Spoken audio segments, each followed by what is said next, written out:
Good morning. It is 9:35. If you've just joined us, it is now 9:36. 9:36, it is Friday morning, and of course, time for us to go to the Naked Scientist. Dr. Chris Smith, our guest, again, through till 10 o'clock, and he's here to answer your questions. So keep your questions coming through via WhatsApp at 072 567 1567. And if you want to jump the queue, you can call on 021 446 0567. Welcome, Dr. Chris Smith. Great to have you back. Hey, morning, Clarence. Another interesting week for science. Did you see the headlines yesterday about Alzheimer's drugs when we thought we were just on the verge of curing this problem? And now we've got a clinical review that says that Alzheimer's drugs aren't any good, but there's a lot of debate and dispute. And so many people are saying actually they are, and the review that's been conducted isn't a fair and reasonable one. Others are saying this is very expensive and doesn't bear fruit. So interesting times, isn't it? Absolutely. And actually, my interest was piqued. I was supposed to interview a quantum physicist today, a South African, just may I add. And apparently, he's using photons. His name is Andrew Forbes, and he's at Wits University. He's developing a system that could transmit data thousands to millions of times faster than current internet speeds. And the breakthrough lies apparently in splitting a single beam of light into millions of data channels, dramatically increasing capacity. And we had to postpone that conversation. We were all kind of champing at the bit. I don't know if you're familiar with the technology, and maybe you can tell us what he's going to reveal to us. Well, I can't, and I'm intrigued, so I would like to interview him myself. So when you do get in touch, pass him my way, and I will have a conversation too. Sounds fascinating. Certainly will do that. So Andrew Forbes, we were supposed to speak with him. We can't get to him today. We're going to get to him on Monday for that conversation. We've got the Naked Scientist with us. And the very first question is one that I recall hearing here a good couple of years ago. Can dogs dream? The answer is almost certainly yes. They do dream, and so do cats, and so do many other animals. Even whales and dolphins and things dream. The evidence we have for that is if you look at a human brain and the brain activity when we sleep, sleep goes through different phases. And there are phases called non-REM sleep, rapid eye movement sleep, and REM sleep. Dreaming appears to happen during the REM sleep phase. This is when a person increases their brain activity despite being asleep. They will increase their rate of breathing, their heart rate goes up, their blood pressure goes up. And the reason it's called REM sleep is because if you watch a person's face who, when they're in this phase of sleep, their eyes are twitching around underneath their eyelids.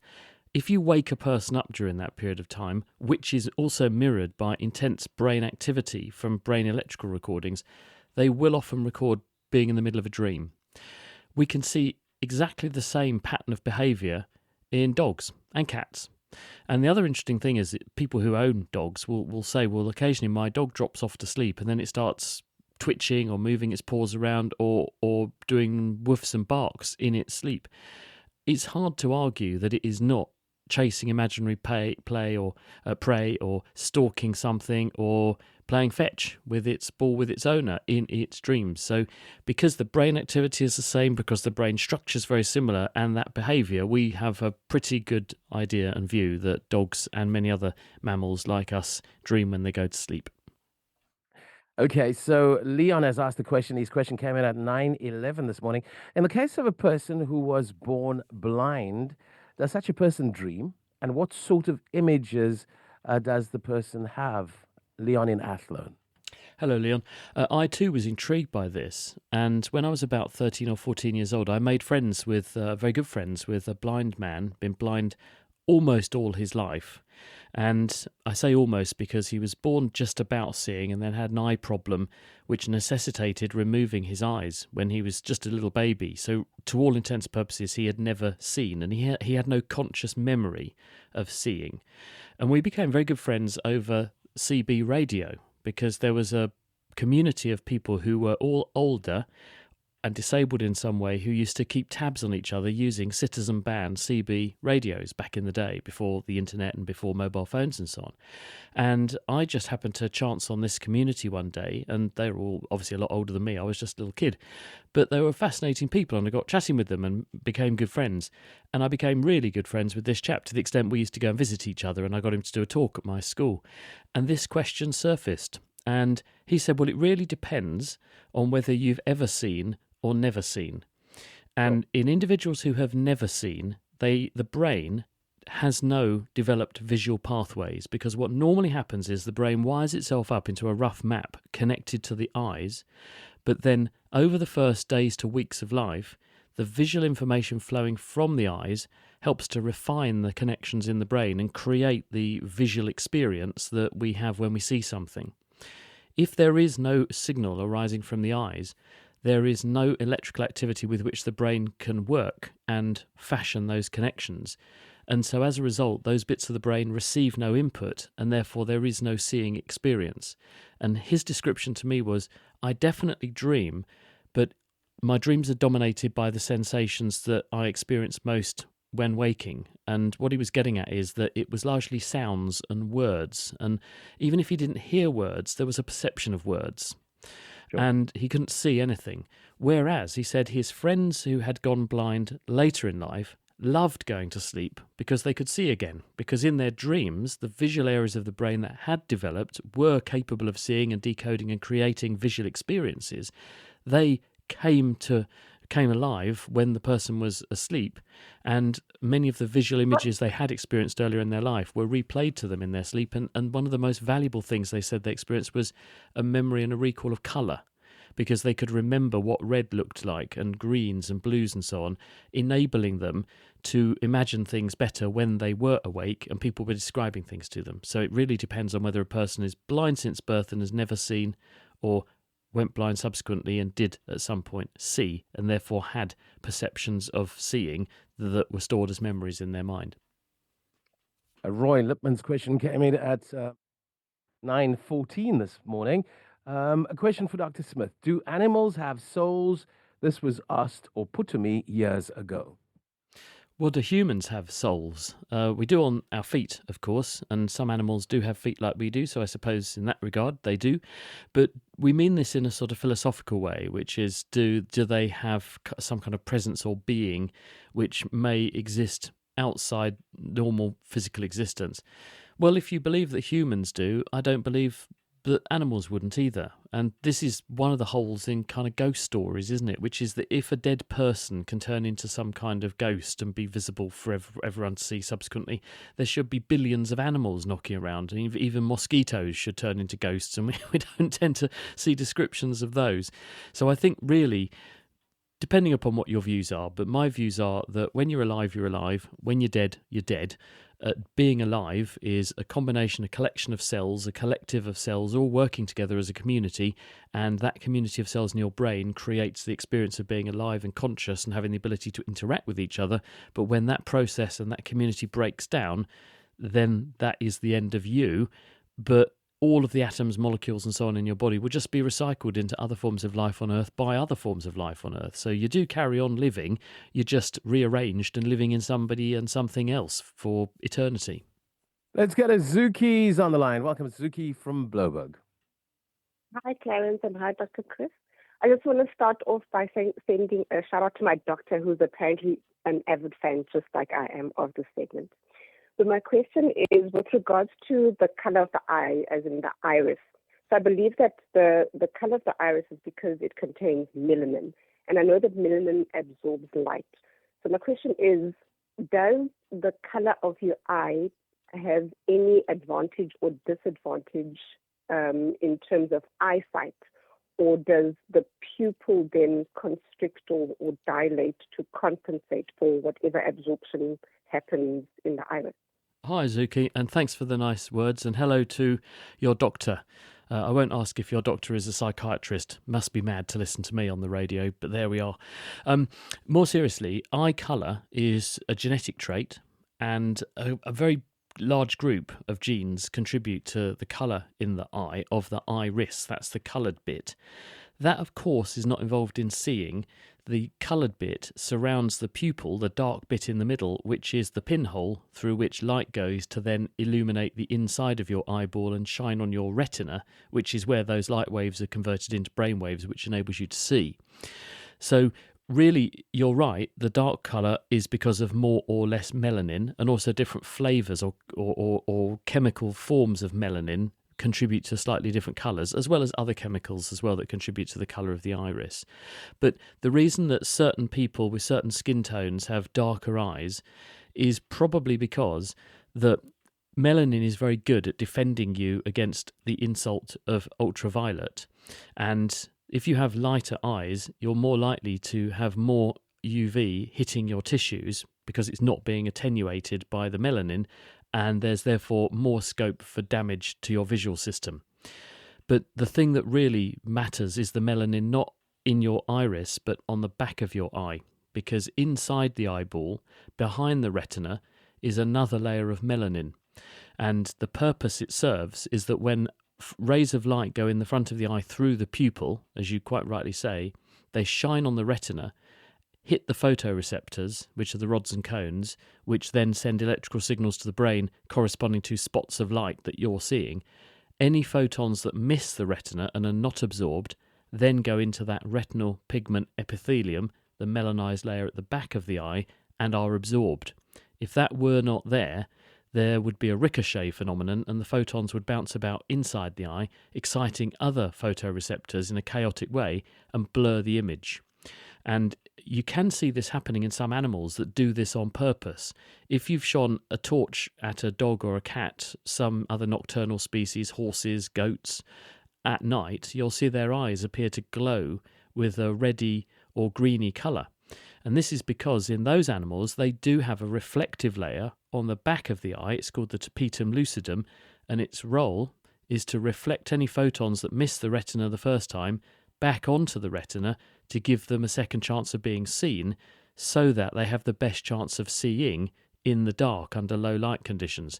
So it's a disability and causes poorer visual acuity in bright light, but it's an excellent addition to have in poor light at night when you might become someone else's lunch. So it enables you to spot predators or even spot prey and become the diner sooner than somebody else.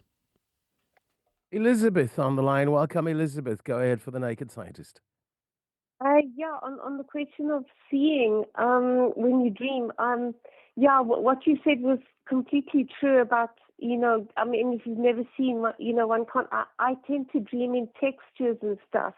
But what I found interesting is I do dream that I can see in the sense of the textures and smells I'm aware of at a distance, whereas in real life, I would only be able to know those things if I actually touched you. So in the dream, I'm aware of those sensations, but you're further away from me. I also once dreamt I ran away from someone, whereas normally I would be scared of falling. But in running in the dream, I had was aware of the steps and the road and all that sort of thing. So I could avoid the places, as so as not to fall. I could swerve and stuff, whereas normally I wouldn't be able to.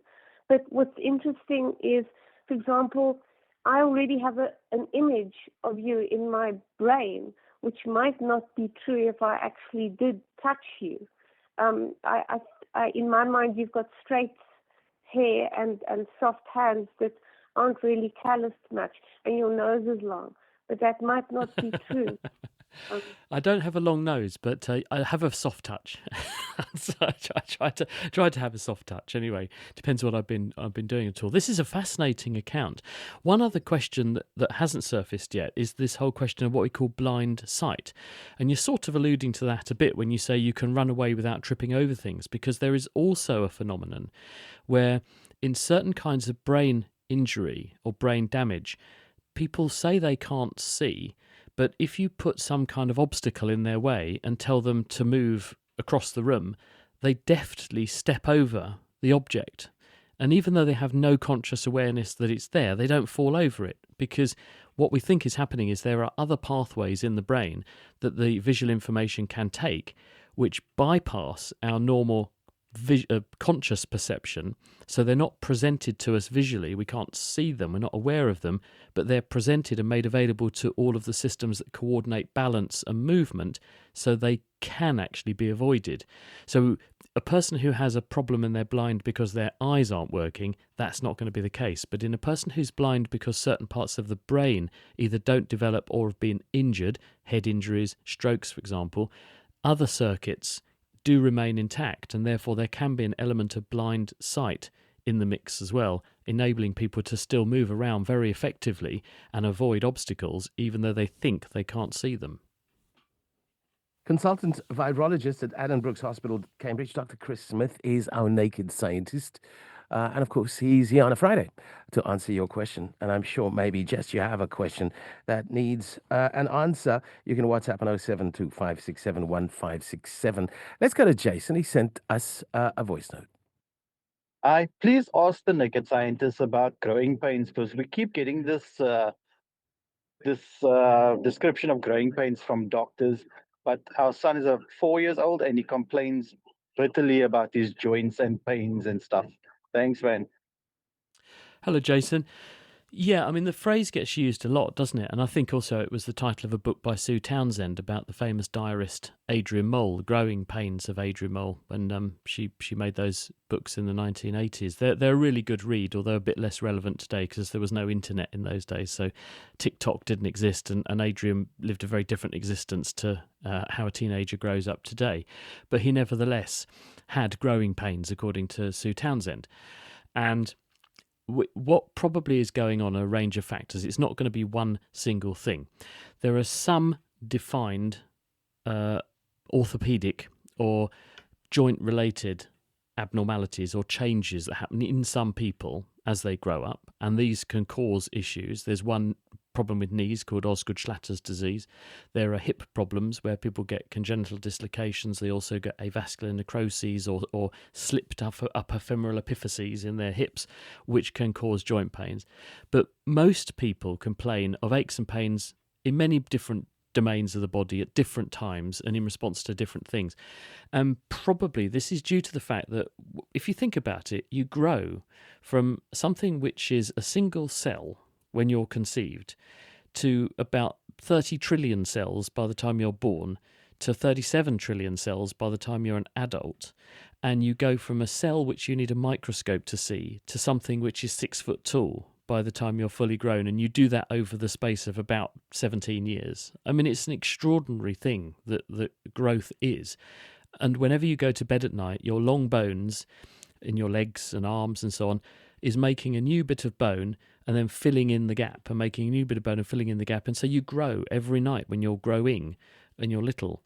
And all your tissues are having to stretch and move and accommodate, and they're all doing that relative to each other.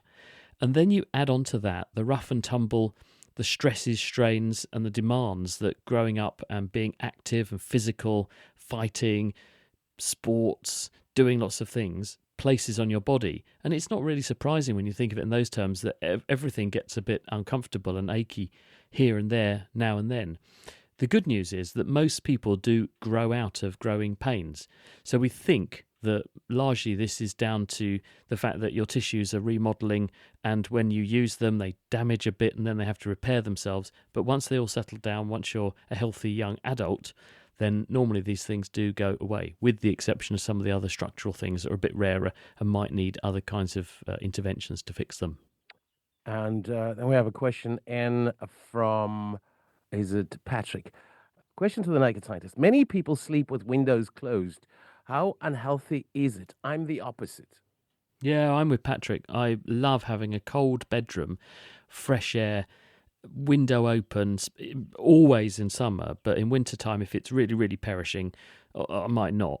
But I like the fresh air. It's not going to kill anybody by having the window closed at night, but what are you doing if you don't ventilate your room? You're stewing in your own juices. If you've got another person in bed next to you, you're stewing in two people's juices. We're breathing out water, we're breathing out germs, and the air is becoming stale. There's more carbon dioxide, there's less oxygen, so you're going to feel a bit less refreshed and going to feel sleepier in that sort of environment.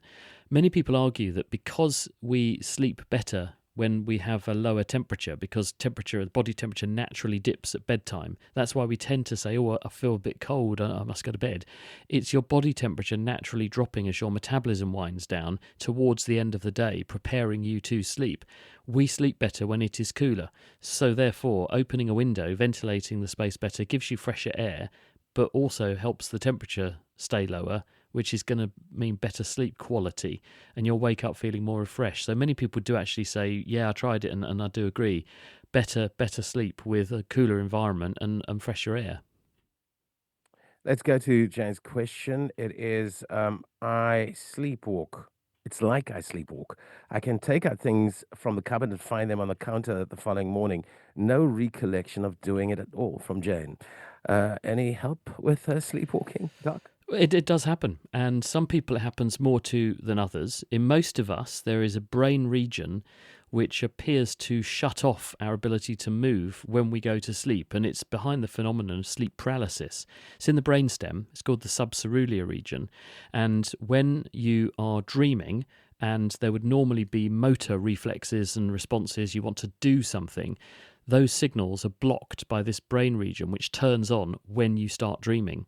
And its purpose is to stop us acting out our dreams and injuring ourselves. Now, it might be that in people who have sleepwalking phenomena, that perhaps this region of the brain isn't working correctly, or perhaps it's not engaged fully, or perhaps this is just some other phenomenon where the person's not quite asleep, but they're not quite awake either, so they do get up and do things. It certainly happens, and I've certainly seen people sleepwalk and they have no idea that they're doing it, and they have no recall in the morning. Other people have described their behaviour to them. Thankfully, people don't often get injured, but it's possible that you might. So if this is happening to you frequently, try to take steps to avoid things that might lead to injury, falling down stairs. So keep doors closed so that you're less likely to walk and then fall down a staircase. Don't have low-lying windows left open that you could accidentally fall out of were you to walk in that direction. So take some steps to protect yourself if this is a common thing for you. And we're going to have to wrap it there. A weekly interaction with the Naked Scientist. Dr. Chris Smith, consultant virologist at Addenbrooke's Hospital.